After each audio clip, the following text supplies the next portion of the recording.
perspective of First Nations on their foodways and how they've been doing things here in this country for thousands of years is really interesting in terms of how we can inform our own agricultural systems and of the future here in this country. So I think it's something that we need to look more into and get excited about. But enough of that, and over to Peter to inform us and empty that big brain of his into the room. Thanks, Peter. Thank you so much, and thank you all. Thank you all for coming to this presentation. Also like to thank the organizers for inviting me here. It's really good.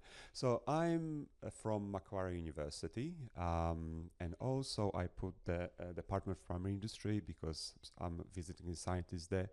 I moved to Macquarie University from Victoria last year. I used to live in Horsham, a little country town between Melbourne and Adelaide, near Grampians. And I'm sort of been working in a climate change space and pests and diseases for quite a few years now. But before I did that, let's check why my... Okay, I have to do this.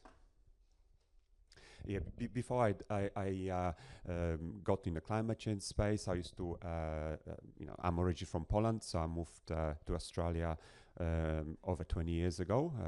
Then in Poland, I grew up in a little village in eastern Poland, less than 200 people, I think like around 160 or 180 people right now on the farm. So I'm very familiar with the growing food and stuff like that because as a kid, had to do all of that. Had strong interest in agriculture, how it works, the intricate sort of little things that happening there with the pests and diseases, with crops and stuff, and more recently, maybe last 10 or 15 years, about the future climate, how it's going to affect the agriculture, food security, movement of pests and diseases, biosecurity when it comes to like exotic pests coming to Australia and whatnot. So I work mainly on insect vectors that transmit plant pathogens to food crops. This is quite a broad area because we have to look at the insects itself and how they move and what they are and stuff like that. Viruses or other pathogens like bacteria and stuff. It's very important to know, how they interact with the plant and what kind of level of damage they cause. Then plant physiology, because it's all around the plant and how they can cope if there's some level of resistance. I'm very interested in disease epidemiology, the factors that affect why we have outbreaks of diseases.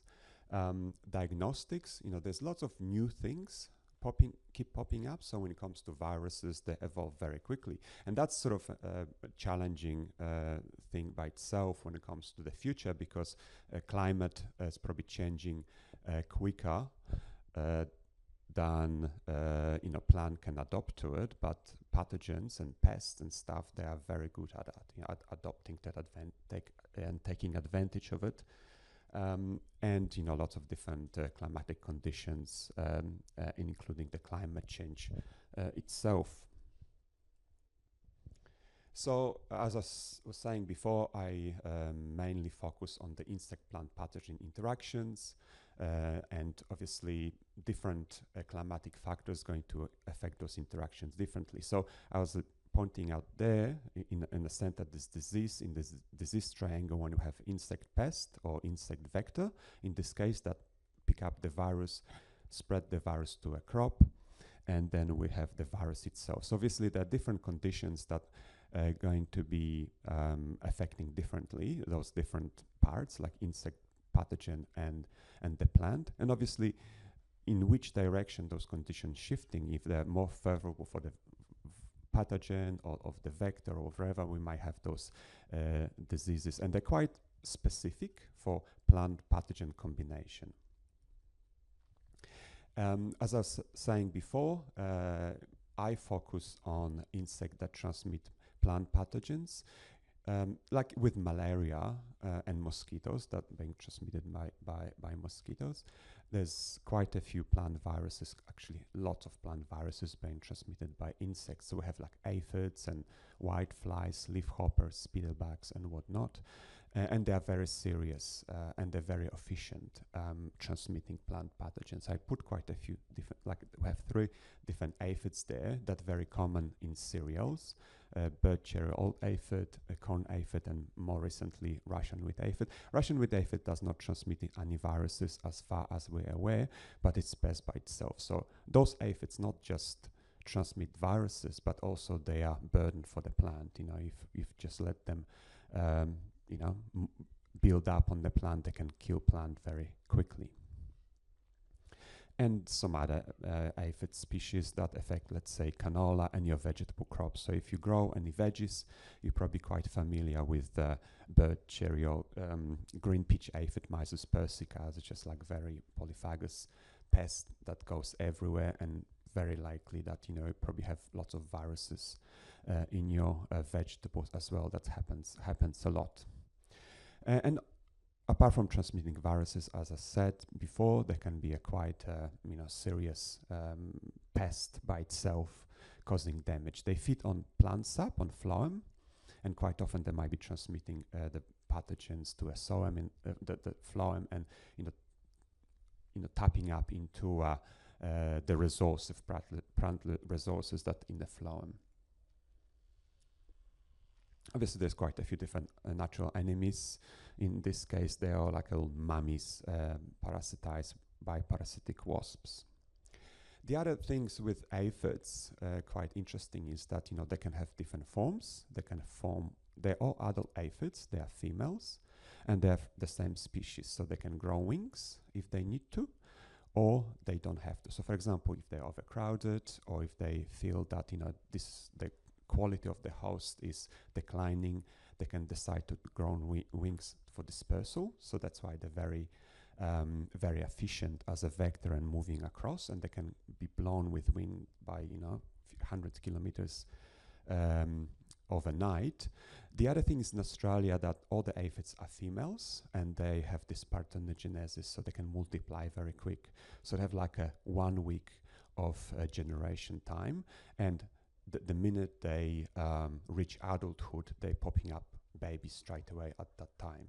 So they have these telescopic generations because, you know, lots of insects, they have eggs, then eggs hatches into larva, then reaches adulthood. All of that happening within aphid body, and then they're just popping up live first insta nymphs. Very efficient as a pests. So this is this slide, and I think if I remember those slides correctly, second one will be very sort of simplified version of, you know, how we address the issues with insects, pests, and pathogens. So we have this control of insect, and most of the time is insecticides or plant resistance. Obviously, on a bigger scale, in a big monoculture, when you protect your crops, a farmer is going to be spraying a lot. If they don't have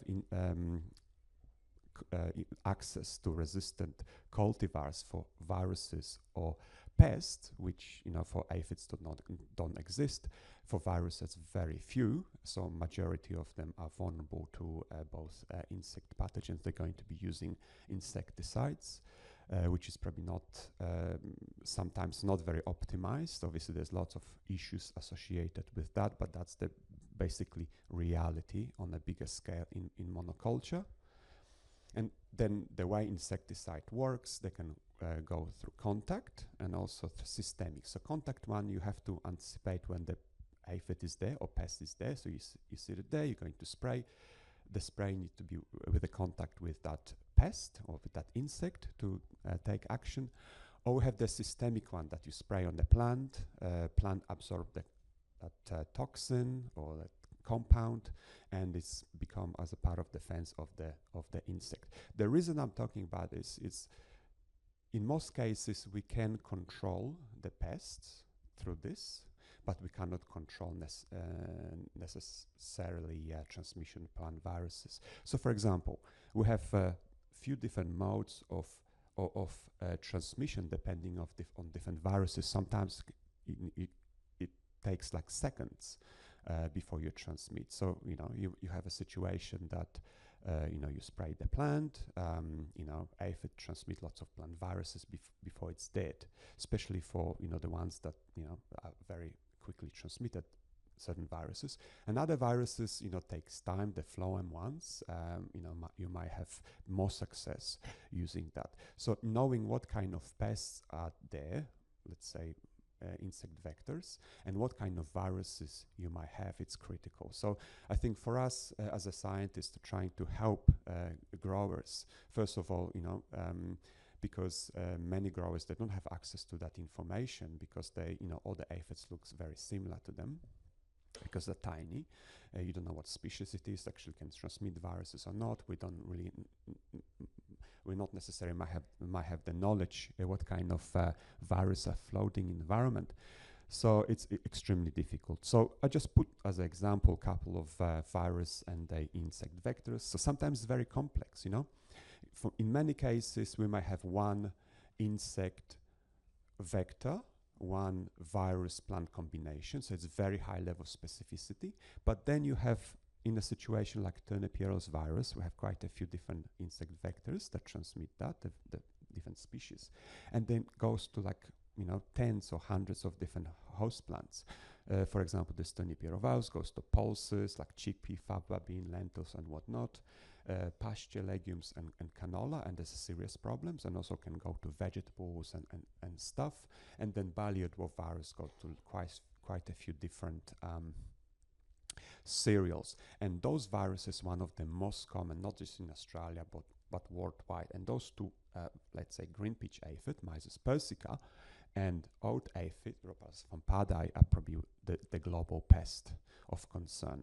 So most of my work is around those pests because we're trying to sort of minimize the damage that they cause, but also we're trying to minimize the use of insecticides and sort of help the farmers to understand that sometimes it's not necessarily a solution. So sleeping well because you blanket spray everything, maybe it's not the best way of moving forward. So viruses are quite damaging. So I will be focusing on the viruses mainly without sort of going into the insect itself. And we have quite a few different symptoms of viruses. This is a field of oats. They just basically turn red as a result of virus infection with Balliodwar virus. And then we have some Turnip-Yellow's virus in field piece, I believe. So we're trying to sort of quantify the damage that is caused, because quite often, we see high level of plant viruses in the field, but we don't really know actually what they do, like seeing some evidence of or detecting viruses doesn't mean that could be damage there. So we've done quite a few experiments in the field over multiple seasons, like in this case with Balliodwar virus, and we had here barley and wheat. And we have like a few different inoculations. So we know very well that, what viruses do, they suppress plant growth. So when you have fully growing plant and you put virus in the fully grown annual plant, there will be little damage, will be nothing basically. But if there is infestation or transmission at early growth stage, when this plant is very low, it's going to really reduce the plant growth potential. So the timing is understanding when those viruses can be spread is very important. So as you can see here, we had this trial where by 80% Balliodwar virus reduced yield in wheat and by 60% in barley. So it's quite a serious issue, and that's sort of how it looked like when we collected from our field plot. So those piece of paper with wheat and control written on the A4 paper. So there was quite a fair bit of biomass. You can see how great impact this virus can have on production. Another example is that's actually fenugreek. There was actually a picture taken maybe a week after we first got a phone call from the grower that something was happening, and they were saying that all their crops was going sort of yellow and red and stuff like that, and they were asking, what's happening if that potential viruses. I was very skeptical about it because it was just a whole paddock, I think like 10 hectares almost or something, and you can see a few individual plants there. They're actually not fenugreek or something else, so they're growing fine. So we collected samples. We've seen quite a few different symptoms across those samples, but all those samples were infected with multiple viruses. So this is something that for emerging industries and stuff like that, because fenugreek is not a crop that's been grown here. They tried to grow first time in South Australia a few years ago, and I'm not sure if they're going back to it to grow, because just it's so difficult. And just another one example of this turnip yellows viruses in canola. We've also trying to understand the yield losses associated with this virus. We've done field tests for the yield and stuff.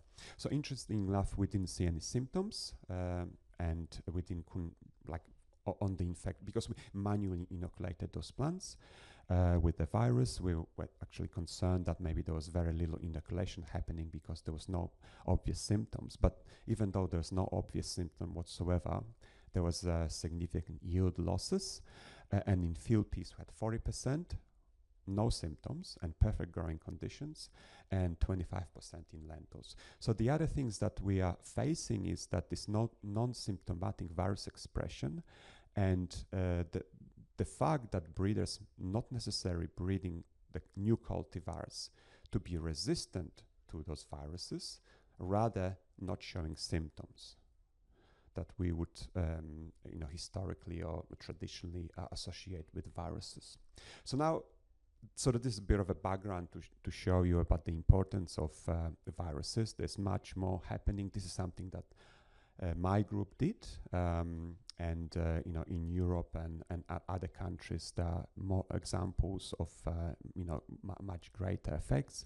And then when you go to countries, third world countries, Africa and stuff like that, they can be very devastating, where wiping the whole crops, people have nothing to eat and stuff like that. So this is something that it's of great concern. And obviously, what's going to happen in the future as a result of climate change, and how the climate change is going to affect those pests and diseases, is rather important. I was showing this graph yesterday, explaining that CO2 emissions are really started post the Industrial Revolution, and we can trace the CO2 concentration in atmosphere hundreds of thousands of years back, just looking at ice cores and little air bubbles that were trapped in the ice. And more recently, from 50s, late 50s, at Hawaii, they've been monitoring CO2 concentration in the atmosphere and have very detailed data about the CO2 accumulation in atmosphere. So before pre-industrial revolution, there was around 280 parts per million, or 0.028%. Then around 1958, there was 320 parts per million. Now, as for today, we have around 424 parts per million. So when I started this work, working on the climate change, and I was setting up my chambers to ambient CO2 concentration, they were set at 385 parts per million, like 12 years ago. And so that's, you have this graph on the left. Yes, there's OPPM, or parts per million. But on the right, we have the graph how much every year we're adding. So for example, around 1960, we're adding below 1 parts per million every year. Now it's around 3 or over 3. So it's really increasing. So why are we concerned about climate change? I'm going to talk about the direct effect of different parts of elevated CO2 temperature on food growth, but it's rather concern on the global scale because of changing weather and the heat and stuff, because CO2 traps the heat, and because we have more heat, more energy in the system, in the atmosphere, it's much more violent. So we have this strong movement of air masses and stuff, and high level of unpredictability. Unfortunately, we're expecting that there will be less land for production, population growth as well. So we're looking at 9 billion people by 2050, and with the increase in for many countries, the lifestyle and economies and stuff like that, and consumption. Actually, their predictions are that we need to double current food production. And I think it's going to be very difficult, because that's what we need to do in not that long future, in 25 years.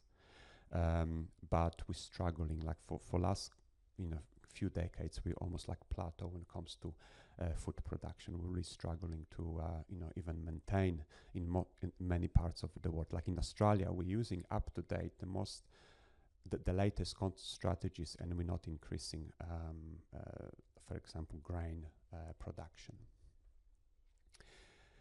So this is a map of Australia. I also showed that yesterday with a grain belt. I just want to, the Tassie unfortunately is not there. This is sort of official from Grain Research Development Corporation website. And the problem with that is that we are already losing this productive land in many parts of this grain belt. So what's going to be happening that to maintain, the conditions that are needed for grain production, we have to go south. We can't go south because going to hit the ocean, and we can't go east because there are mountains. So it's very grim production projections in terms of how much land we're going to have in a few decades away, unfortunately. And already we see that in northern Mali and stuff like that. Farmers don't grow crops anymore. Like I was saying before, they used to have, let's say, 1 in 4 bad years. Now they have 1 in 4 good years. So we're trying to tackle this by, implementing, different technology to be able to measure plant response in the future. So trying to sort of generate the conditions that are going to be in the future and bring them to current situation, expose those plants and pests and stuff, and measure actually what's going to happen. And this is free carbon dioxide enrichment facility that was in Horsham, funded by Agriculture Victoria, University of Melbourne. There was government and Grain Research Development Corporation. There was quite a few different ones. And this facility functioned for like 11 years or so. And I was very lucky that I think maybe like 8 of those years I was involved in research in that. And there was quite a few different aspects of grain productions in the future, and that what kind of challenges we have, from soil to agronomy, added pests and diseases, modeling, quality and stuff like that. So was really interesting. And the way it works, we used to grow everything the way the growers would do, but we would just increase the CO2 concentration in the paddock. So we don't have like artifacts of, because sometimes when you're working in tunnels or chambers, or you're introducing sort of different conditions that not necessarily true for outdoor settings, and growing in the pots, and it's very different quite often when compared to growing in the soil. So we could actually validate, how much what we do in the chambers, like I used to do there, similar to what's happening in the field. So we got really good amount of information. There's lots of data published, and there was actually at that time, and since then there's no other facilities like this that try to answer the grain industry issues and the climate change. So just very briefly, elevated CO2 is good for plants because it's fertilizer. Plants need CO2. So what they do, they just take the CO2, they hold on to carbon and just let the oxygen go. So it's really good story. We also see greater water use efficiency because they soaked in a higher carbon content, so they have to keep their stomata open for too long, so they don't losing too much too much moisture. But and also have increased surface area. So when we only just grew plant under elevated CO2 without adding extra temperature, we are getting around 25 to 30% increase in biomass and yield. But then there are massive changes to plant biochemistry, like carbon to nitrogen ratio. It's very little nitrogen in the plant tissue, and then protein content in the grain was very low, was extremely low protein content. It was extremely concerned, not just protein content, but also other macronutrients. So used to, produce more grain, more volume, but of very inferior quality.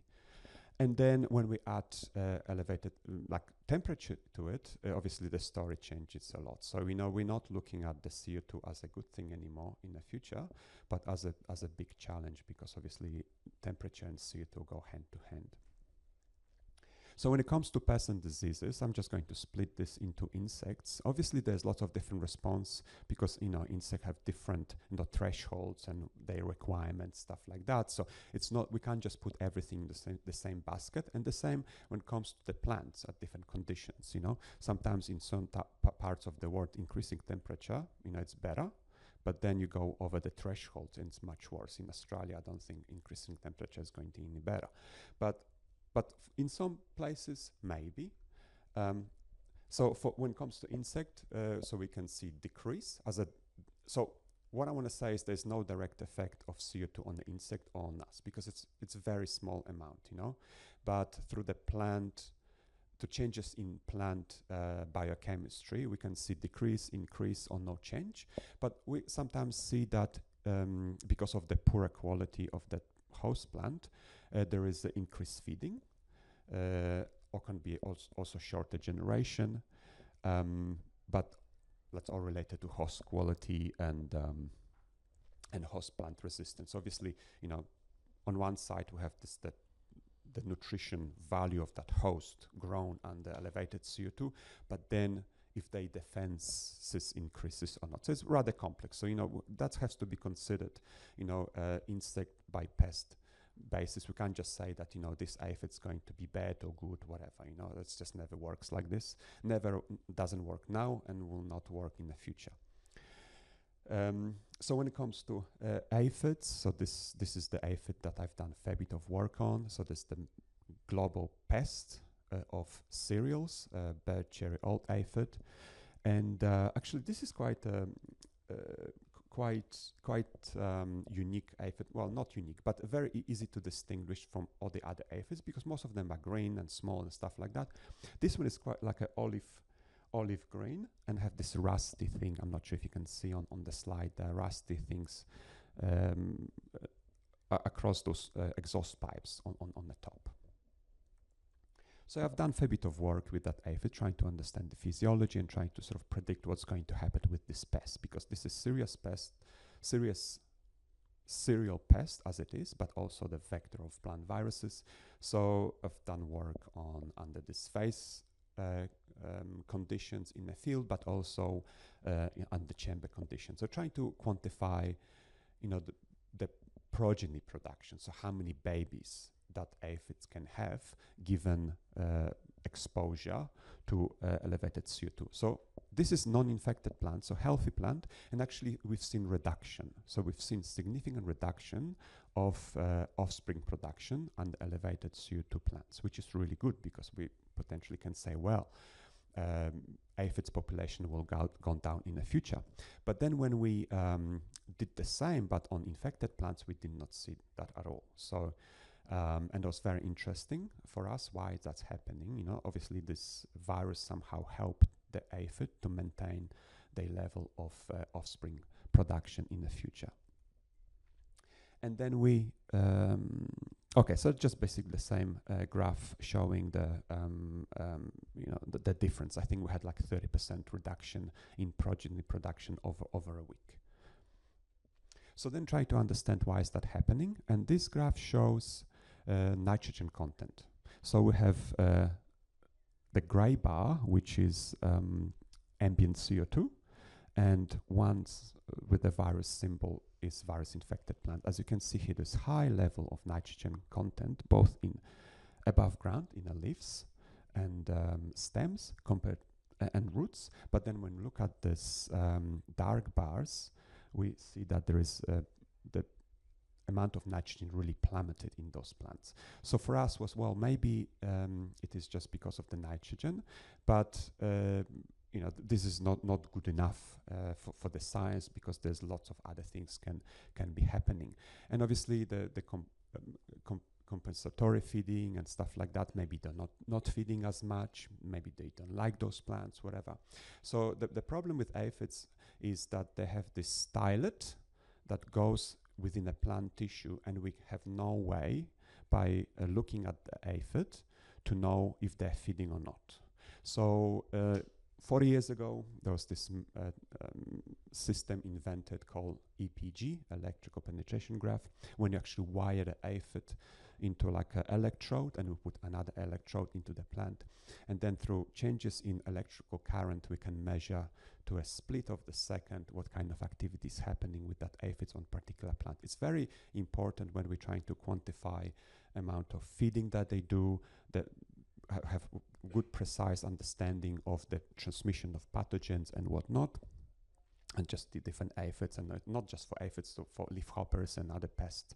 It's been implemented. I'm just putting the insect that I've been working with, and we get something like this. They have these waveforms, and we know exactly by looking at shape, amplitude, and different parts of the waveforms what this aphid is doing. So basically, to the split second, to 1/10 of the second, I can say, after putting the aphids on the plant, that 3 hours later, this aphids was in the phloem and salivating, which is virus transmission, and then was feeding. And we can quantify over duration of hours or days how long it's necessary, how much this aphid was consuming on that plant. So we've done this type of experiment, and you can see a graph on the top that shows very clearly that those aphids under elevated CO2 with the lower population size or offsprings, they've been feeding more. So on one side we have less of the aphids, but then they're much more ferocious. They're feeding more, so there's like much more feeding damage. It's almost like balance itself out. But when it comes to the infected plants, we did not see that. So we didn't see any impact when it comes to progeny production or how many babies they have. And we didn't see any changes in their feeding patterns. And we've done the same on different aphids. There was actually study done on capsicum with my Spanish colleagues. That was exactly the same story. Then we tried to look at nitrogen.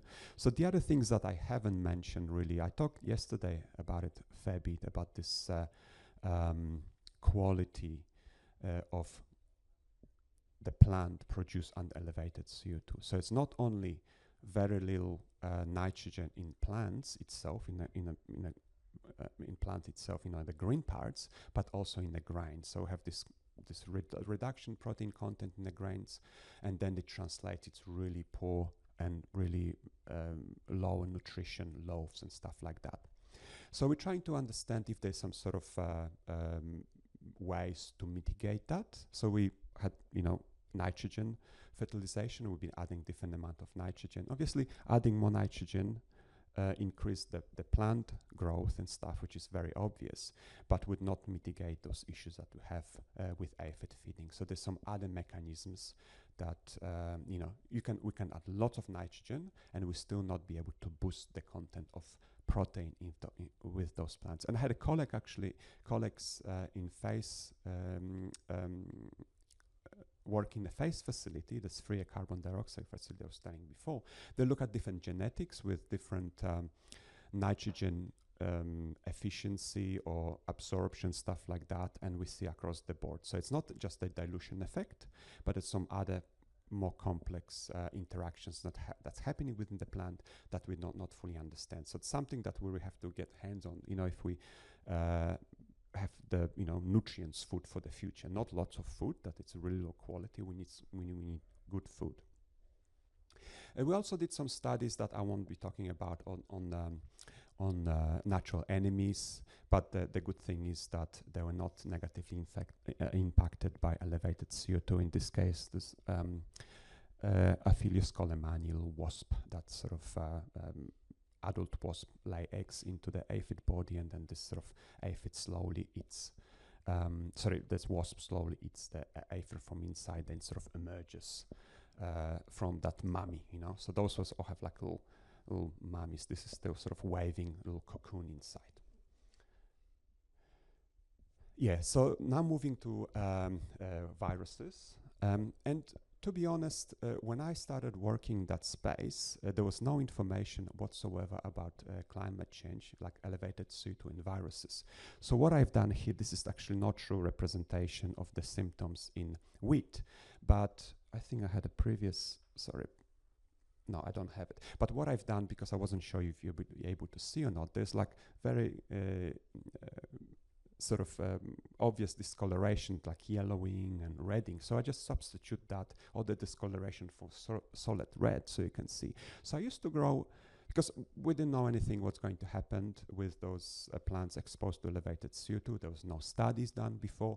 So I only found out by accident, by placing plants infected, non-infected, under elevated CO2, to finding out that those infected ones have much more symptoms. You know, those plants are the same. They're both infected, but ones with the lots of red here, they have much more symptoms. So that's really sparked us to sort of curiosity to try and understand what's going on there. We have to develop quite a few different techniques to quantify virus amount.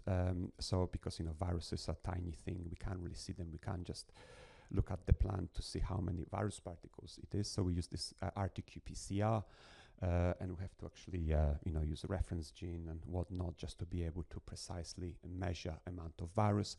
And we did that under higher temperature, to find out that when we increase by 2 degrees, we significantly increase virus titer. So it's really much more virus particles are in the plants with increased temperature, and it was exactly the same under elevated CO2. So what I have to say is this Global Change Biology is a very prestigious journal, and this paper got published very quickly. I was very surprised when I was presenting this research in almost 10 years ago, and in the fact that we had almost 40% increase in virus replication within the plants under elevated CO2. So both temperature and both elevated CO2 by itself increasing plant replication of those plant viruses.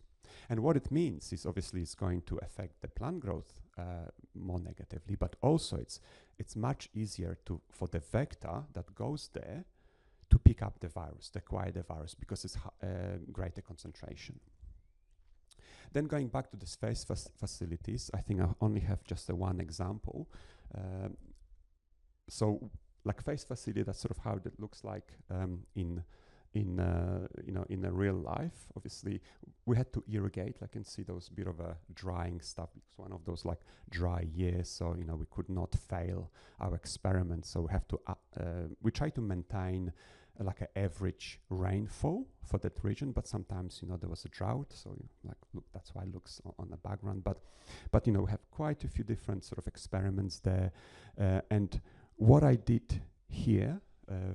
For this experiment, trying to measure the incidence of those viruses in cereals. So I never infected anything. The plots were non-infected, just basically sort of natural infestation, something that coming out from the environment, because that's what's happening in the real life, on the farm. I think that we had some normal level of control. They were sprayed because all the normal ergonomic practices were put. So whatever farmer was sprayed with insecticide, fungicide, nitrogen application, just the standard agronomic practices. And then I collected quite a few different samples. I think over 12,000 samples over 4 years. They were tested individually for quite a few different virus species, as you can see here. And also I have to acknowledge lots of students and postdoc and stuff like that, because it's a massive thing to do. And we trace every single sample to know, how many, if you look at this wheat plant or that little plant that grows, let's say outside, we'll be able to say, well, they had 1 or 3 or whatever viruses or non-viruses. So the study was done between 2013 and 2016, and we have this percentage of incidents across different years. And this is very normal. In few years, we have, let's say, 2013 and 14 and 15, we have quite decent level of virus incidents. And this is despite plant protection and everything else. In 2015, probably there was very little virus in the environment, so we didn't get much. But what I want to say when we looking at this graph, that from year to year, and we've done lots of statistics, that those dark bars, which represent elevated CO2 rings, because it was replicated, are much higher than the other one, gray bars, which are ambient CO2. So what it means is that we have greater incidence of viruses in plots from elevated CO2. I think this is my last graph, so when we just put all the data together, and we have very strong significant results, so just mathematic equations that we use to quantify the significance, and we had over 10% increase in virus incidence with valued virus incidence and the elevated CO2. And I'm talking about small plots, which were like 16 meters in diameter. And we're going to leave it there, if there's time for questions.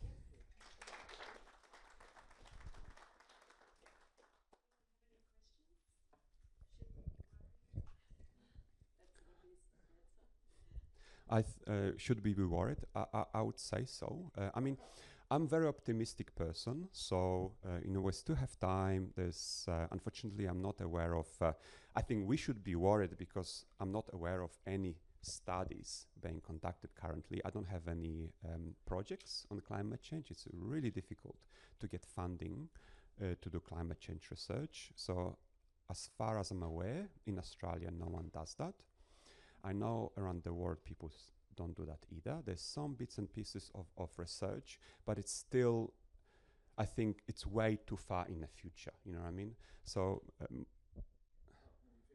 I'm trying to say that, I think we're trying to like address more immediate issues, because there are also funding problems and stuff like that, But those serious issues that actually needs attention, because, so I was saying before, those viruses replicates very fast. That's why they are pests, that's why they are problematic. And the same with the pests, they have short generation time, they replicate very far.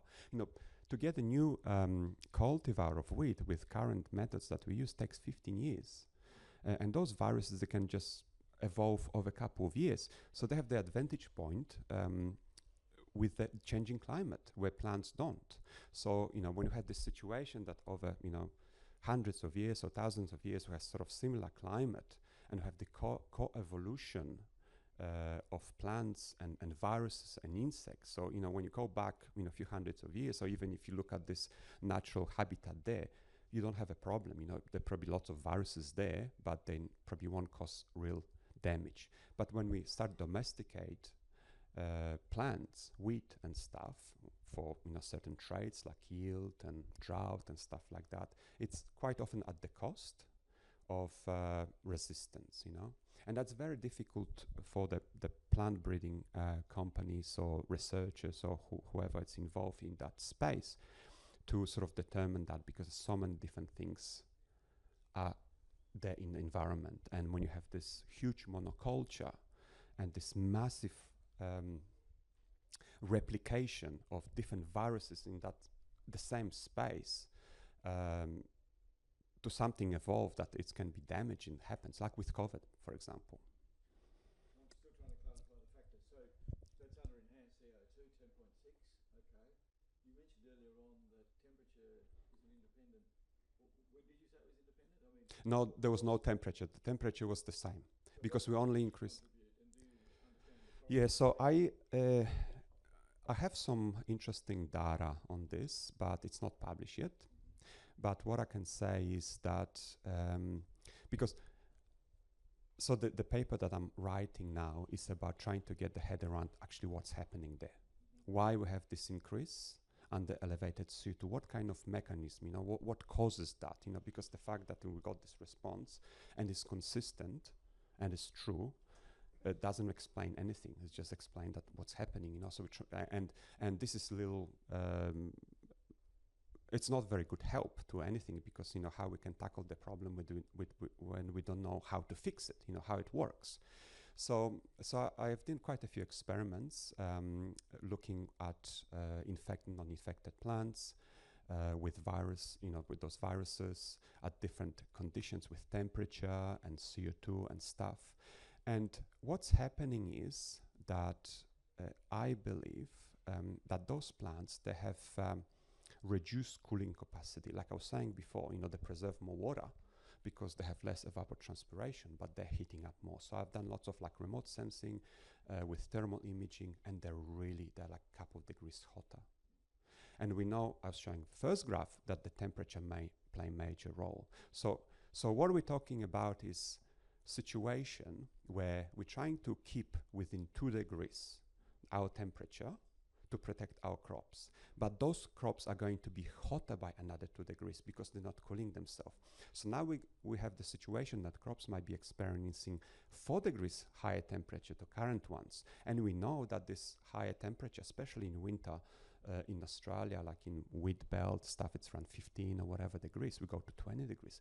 We're going to this zone of, you know, almost optimal conditions for virus replication.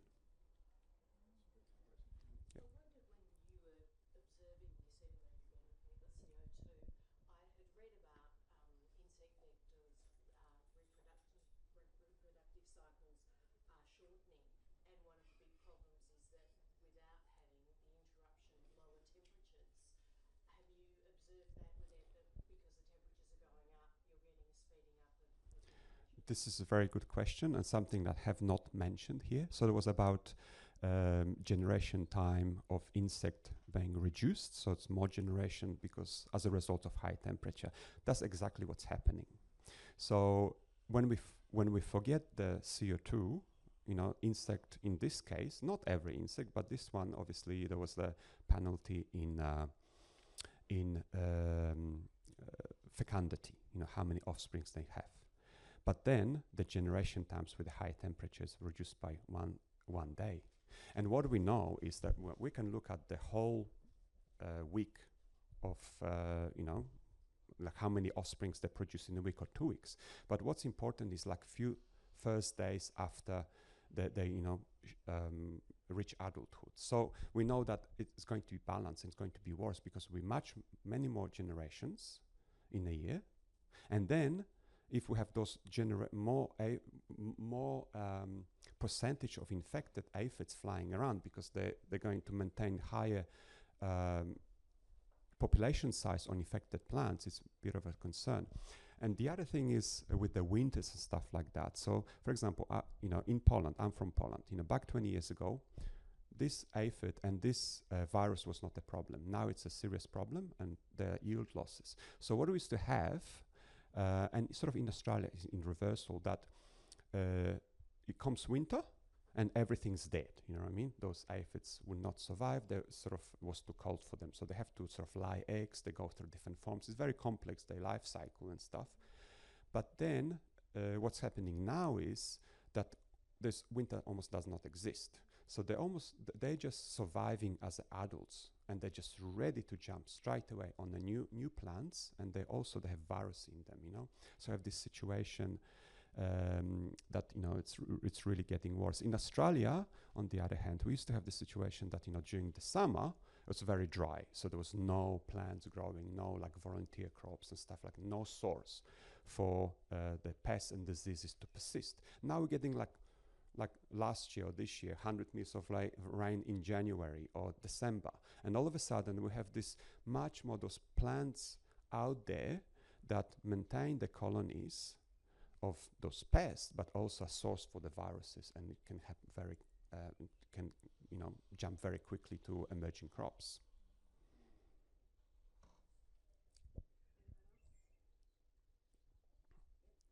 You mentioned that it's hard to get research or funding for research to do stuff on climate change now. Have you noticed, is it easy to get stuff to do research on adaptation, at least?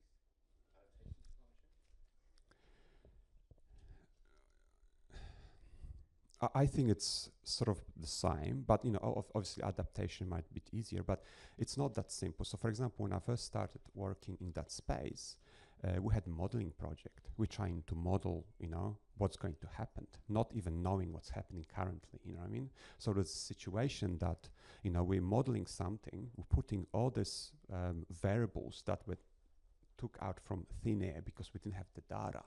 You know, so when it comes to adaptation, we need to know what we need to adapt for. You know, how the plant function and why it responds to it that way. So, for example, with this decreased protein content and micro macronutrients, you know, we know that what's happening, but we not necessarily know the mechanism behind that. You know, in the science, we have to understand how things works to be able to sort of put the question if we disrupt that or we improve those pathways, if we can improve it, you know.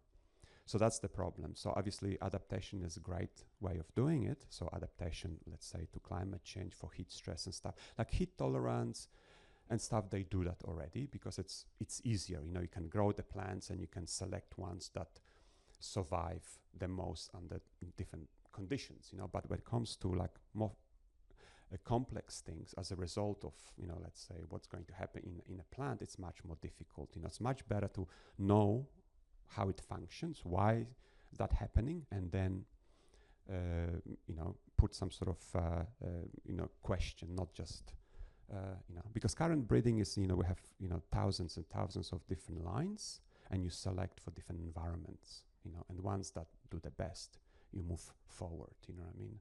And you, the way you do that, you just measure things, you know. But we don't have we don't have the flexibility to be able to do that under future climate. This facility costs lots of money to operate, does not exist.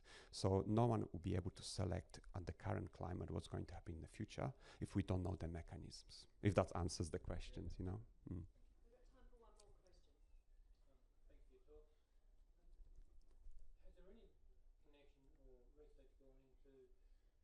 Biological soils, nutrient density, plant health as a way of addressing the increases in viruses? So is there the question was about the soil health, plant health, and nutrients density? Yes, there's lots of work been done in that space. So, for example, my area, it's the plant health space. I had colleagues as well working with fungus. There's a bit of data showing, you know, what might be happening. What I talked about yesterday that I didn't show today is that actually we looked at soils, you know, different soils and stuff like that. The problem with soils, it's very complicated, you know, because in growing one annual crop in the soil under certain conditions will not, it's very hard to see changes overnight, you know, in 1 year or 2 years and stuff like that, you know. So what we had a situation that, you know, we brought soil cores, intact soil cores from different regions within Victoria. We put them in one place. We grew plants like wheat and canola, canola and some pulses. And you know, colleagues of mine, they measure everything, you know, to do with the water holding capacity, nutrients movement, some all sorts of stuff, you know, uptake, you know, potential inhibitors and stuff like that, you know, the nitrogen fixation. Yeah, but this is much longer process, you know. For us to measure that precisely and be able to say what's happening, it's a bit difficult. But I don't really remember much of that research, to be honest, because I don't want to be misquoted here. But there's some interesting results coming out. But yeah, definitely people are look into the soil and stuff, you know, and it's very important, you know. Like in this case, I mean, soil in that region is, I mean, it's not much soil, you know. It's just basically dirt, and you have to put all the resources into it. There's not much holding capacity of anything, you know. So that's the reality. In Australian soils are probably not, you know, the best, unfortunately. So, you know, this it's high intense agriculture in this type of the part of the world.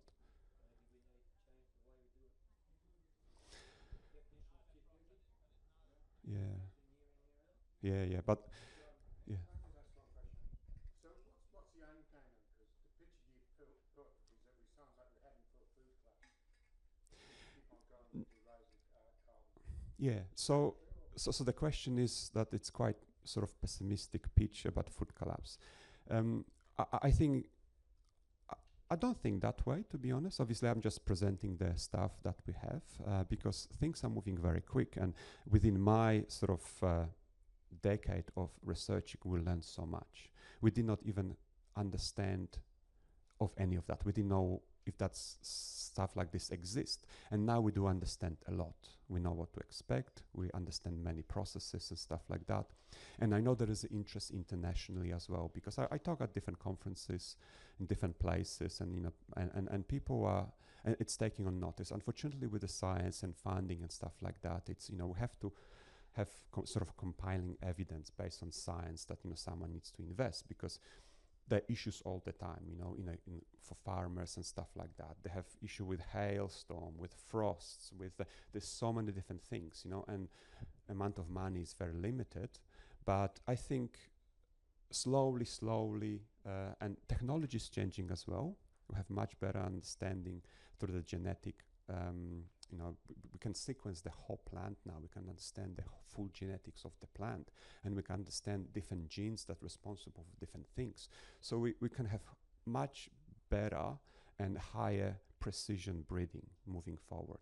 Like in the last 10 years, the scientific sort of tools that we have available changed a lot in our understanding in plant breeding. So now I'm quite optimistic. I don't think it's going to happen. Not for Australia, but the problem is for those developing countries. What's going to happen there, because they suffer already, and they're going to experience much more violent weathers and more diseases, more pests, more hailstorms and stuff like, and a much more high level of unpredictability.